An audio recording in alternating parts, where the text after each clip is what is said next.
Good morning. Are you Hillary Lawrence?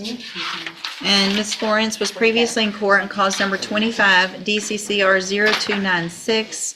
Entered a plea of guilty to the state jail felony offense of theft of service. I've received the pre-sentence report. Has everyone had an opportunity to review that report? Yes, I have. Are there any additions or corrections? No, Judge. Not from the state judge. And so the car is still missing, so restitution would be the $25,000? As best I can tell, Judge, honestly, the Avis doesn't do a very good job of tracking these things. Well, it's hard to I know. feel comfortable ordering that much restitution if the car...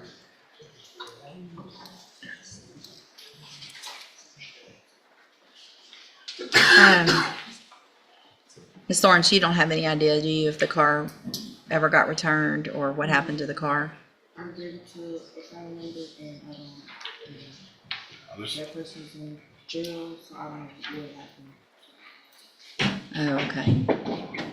Judge, I'll just note for the record, probation attempted multiple times to get That's a what I'm confirmation of the seeing. whereabouts from Avis, and they weren't helpful.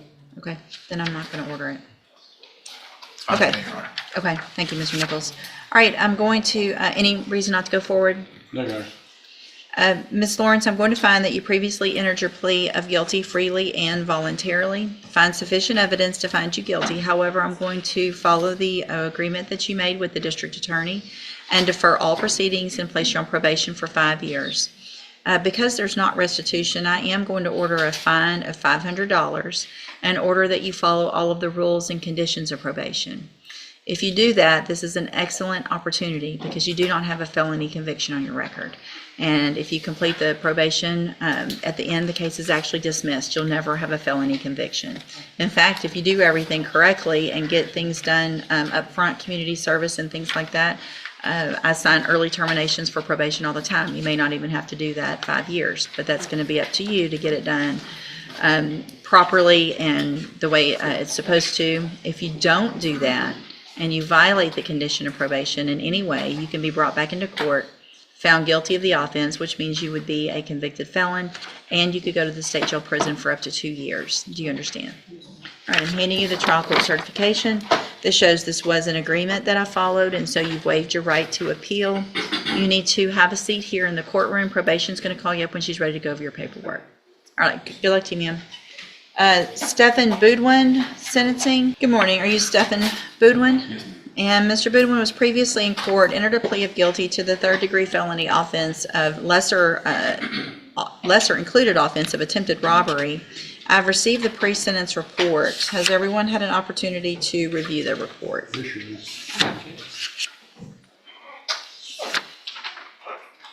Are there additions or corrections?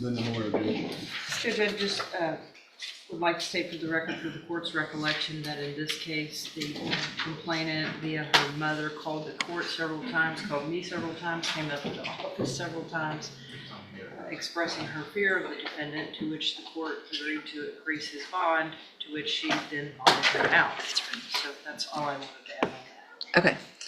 All right, then I'm going to find that you entered your plea of guilty freely and voluntarily. Find that you're mentally competent, understood that plea. Going to find sufficient evidence to find you guilty. However, I'm going to follow the agreement and defer all proceedings and place you on probation for 3 years.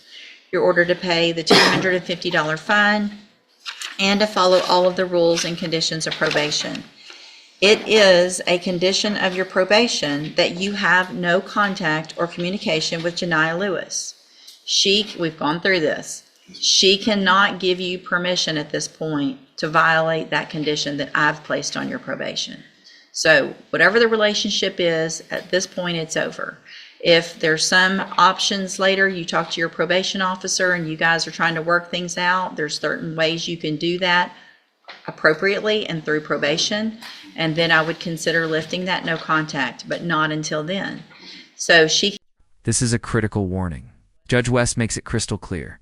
The victim cannot give permission to violate a no-contact condition. Even one text or visit could instantly turn probation into prison time. Would you risk years in custody over a moment of contact? can't say it's okay, come over, because then if something happens, y'all get in an argument, she calls, you're going to prison, not her. You understand? All right, so if you do everything you're supposed to on this probation, it's an excellent opportunity because you don't have the felony conviction on your record. At the end of the probation period, if you successfully complete it, the case is actually dismissed. You'll never have the felony conviction. The other side of that is if you violate any condition of probation, you can be brought back into court, you could be found guilty, and you could be sent. Here's the fork in the road. Complete probation successfully, and the felony disappears. Violate even one condition, and the full punishment range up to 10 years comes roaring back. Probation is leniency, but it's strict leniency. It's anywhere in the range of punishment, which is up to 10 years. Do you understand? All right, I'm handing you the trial court certification that shows this was an agreement that I followed, and so you've waived your right to appeal. You need to have a seat here in the courtroom. Probation will call you up when she's ready to go over your paperwork. Good luck to you, sir. Ms. Talmore, in cause number 25, DCCR 0595, you're charged with the third-degree felony offense of evading arrest or detention with the use of a vehicle from April 4th of 2025. And how do you plead to that charge? Are you pleading guilty freely and voluntarily? And are you pleading guilty because you did what they've charged you with? I have here on the tablet some documents that have your signature on them that the state has marked as exhibit number 1. Before you signed these, did you go over them with Mr. Parker? Do you fully understand them? And do you understand, if I follow the agreement that you made with the district attorney, that you'll be waiving or giving up any right to appeal? And it looks like the agreement that you've reached is for a 3-year deferred probation.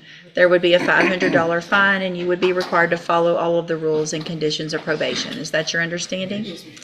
Do you also understand, if you're not a U.S. citizen, that a plea of guilty or no contest may result in your deportation, exclusion from admission to the country, or denial of naturalization under federal law?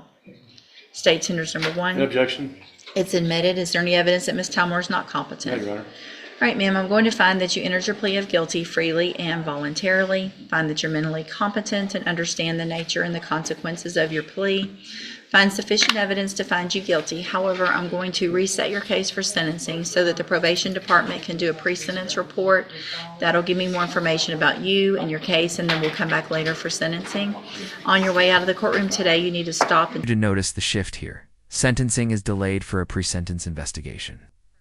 That report can heavily influence what happens next. Your background, behavior, and compliance suddenly matter more than anything said in court today. talk to probation, and she's sitting at that desk right there. All right, we'll see you back at sentencing. My little Aggie. I know, I saw it. I love when they get that just full face. This is Mr. Hoffpowers. Castaneda. Good morning, sir. You're Timoteo Castaneda? Yes, Mom. And Mr. Castaneda, in cause number 25, DCCR 0360, is charged with indecency with a child by sexual contact. Mr. Crenshaw.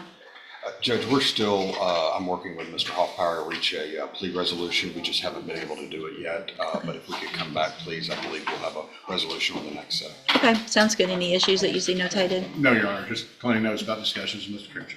Mr. Castaneda, if you'll just stay in touch with Mr. Crenshaw so that you guys can visit before that next court date, and then we'll see you back then, okay? You're free to go.